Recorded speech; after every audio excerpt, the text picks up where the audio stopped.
আপনি যখন ইটিটি পরীক্ষার জন্য হাঁটবেন, আপনাকে লম্বা লম্বা পায়ে ধীরে ধীরে হাঁটতে হবে। হ্যাঁ, স্টেপ লম্বা করে দিতে হবে, লম্বা লম্বা পদক্ষেপ, পা লম্বা করে সামনে ছড়ে দিতে হবে। আপনি যদি পা সামনে না দেন, এভাবে করেন, তাহলে হবে না। আপনাকে পা সামনে ছড়ে দিতে হবে, একদম পা সামনে যেতে হবে। এই যে সাদা প্লাস্টিক, ওই পর্যন্ত আপনার পা যেতে হবে প্রত্যেকবার, প্রত্যেকটা স্টেপে আপনার পাকে সামনে নিতে হবে। এবং আরেকটা গুরুত্বপূর্ণ বিষয়, আপনি খুব ধীরে ধীরে হাঁটবেন।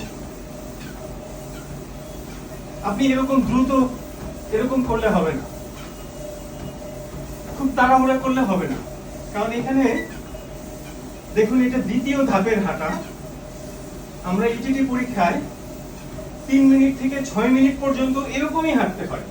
আপনারা অযথাই ভয় পান যে ট্রেডমিল করতে গেলে আমাকে দৌড়াতে হবে, স্যার ওটা দিন না, আমি এটা পারবো না স্যার। আসলে ট্রেডমিল পরীক্ষায় দৌড়াতে হয়ই না। আপনাকে খুব ধীরে ধীরে এইভাবে লম্বা লম্বা পা ফেলে ফেলে হাঁটতে হবে। আপনি লম্বা পা না দিলে এবং ধীরে না হাঁটলে এই মেশিনের সঙ্গে তাল মিলবে না।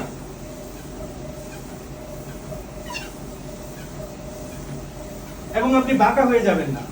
আপনি যদি সামনের দিকে ঝুঁকে থাকেন, তাহলে লাভ হবে না। আপনাকে মেরুদণ্ড সোজা রেখে হাঁটতে হবে। আপনার বুক এবং মাথা পেছনের দিকে থাকবে, পা সামনে দিতে হবে। পা সামনের দিকে দিবেন, বুক মাথা পেছনের দিকে থাকবে। আপনি যদি এরকম হয়ে যান, তাহলে আপনি কখনোই ভালোভাবে হাঁটতে পারবেন না। আসলে এটা হাঁটার কোনো পদ্ধতিও না। আপনি যখন রাস্তায় হাঁটেন, তখন কি এভাবে হাঁটেন? একদমই না। আপনি হাঁটেন এইভাবে, মেরুদণ্ড সোজা রেখে। পুলিশ, আর্মি যেভাবে হাঁটে, আপনাকে সেভাবেই হাঁটতে হবে। মেরুদণ্ড সোজা রেখে লম্বা লম্বা পদক্ষেপে পা সামনের দিকে দিতে হবে।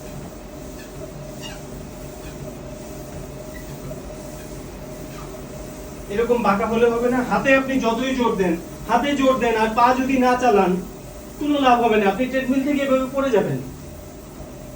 হাতে জোর দিয়ে কোনো লাভ নেই। ইনফ্যাক্ট হাতে জোর দেওয়ার প্রয়োজনই নেই। দেখুন, আপনি যদি পা চালান, আপনাকে পাটা ঠিকভাবে চালাতে হবে। লম্বা লম্বা করে পা দিতে হবে, শরীর সোজা রাখতে হবে। নিচের দিকে তাকানোর কোনো প্রয়োজন নেই, সোজা সামনের দিকে তাকিয়ে হাঁটবেন। হ্যাঁ, মাঝে মাঝে দেখবেন যে আপনার পা সামনের দিকে যাচ্ছে কিনা, সেজন্য আপনি মাঝে মাঝে দেখবেন। কিন্তু এইভাবে সবসময় নিচে তাকিয়ে হাঁটার কোনো প্রয়োজন নেই। আপনাকে হাঁটতে হবে সামনের দিকে তাকিয়ে, মেরুদণ্ড সোজা রেখে বড় বড় পদক্ষেপে। হাতে জোর দেওয়ার কোনো প্রয়োজন নেই। এখানে আপনি যতই জোর দেন, যতই শক্ত করে ধরেন, আপনি যদি পা না চালান, তাহলে তো এইভাবে আপনি চলে যাবেন পেছনে, এভাবে পেছনে চলে যাবেন। আপনি কোনোভাবেই হাঁটতে পারবেন না। আপনার হাতের জোরে কোনো কাজ হবে না। আপনার পায়ের নিচে বেল্ট চলে যাচ্ছে, এখানে এখানে মাটি পেছনের দিকে চলে যাচ্ছে, রাস্তা। কাজেই রাস্তার সাথে তাল মেলাতে হলে আপনাকে পা চালাতে হবে।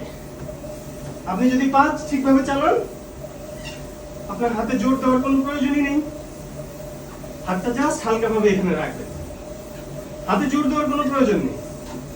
হাতটা হালকাভাবে এখানে রেখে আপনাকে নিয়মিত ধীরে ধীরে ধীর পদক্ষেপে পা চালাতে হবে। এটাই ট্রেডমিলে হাঁটার নিয়ম। আপনি 6 মিনিট হেঁটে ফেলেছেন, 6 মিনিট হাঁটার পরের ধাপ এক্সারসাইজ। চলো পরের ধাপ দিয়ে দেন। এই যে দেখুন,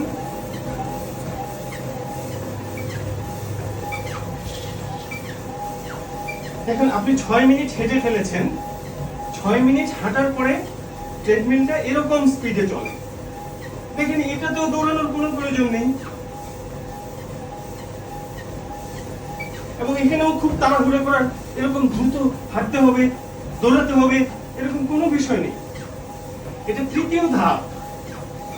এখানে এই ধাপে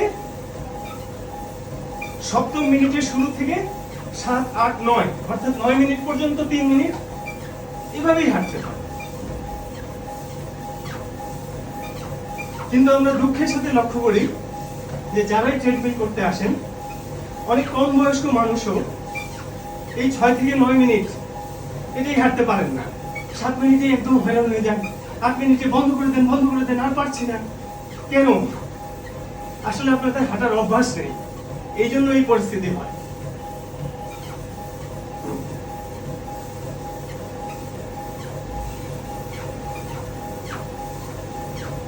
এই যে দেখুন, আমি 8 মিনিট পার হয়ে গিয়েছি, 8 মিনিট 50 সেকেন্ড। এখন এই 9 মিনিট শেষ করে এই 2 মিনিটের পর 9 মিনিটের পর চতুর্থ ধাপের হাঁটা চলছে, 9.5 মিনিট। কিন্তু এখনো দৌড়ানোর প্রয়োজন নেই। আপনারা অযথাই ভয় পান যে ট্রেডমিলে দৌড়াতে হয়। আসলে এটি পরীক্ষায় দৌড়ানোর প্রয়োজনই নেই। এটা একদম লাস্ট স্টেজ, 9 থেকে 12 মিনিট। ইটিটি পরীক্ষা যারা করতে আসেন তারা অধিকাংশই এটা করতেই পারেন না, অনেকে 9 মিনিটে যেতেই পারেন না। দেখুন, আমি 9 মিনিট 10 মিনিট পার হয়ে হাঁটছি। এটা চতুর্থ ধাপ। জাস্ট লম্বা লম্বা পা ফেলে আপনাকে দ্রুত হাঁটলেই হবে, মেশিনের সাথে তাল মিলিয়ে। দৌড়ানোর কোনো প্রয়োজন নেই।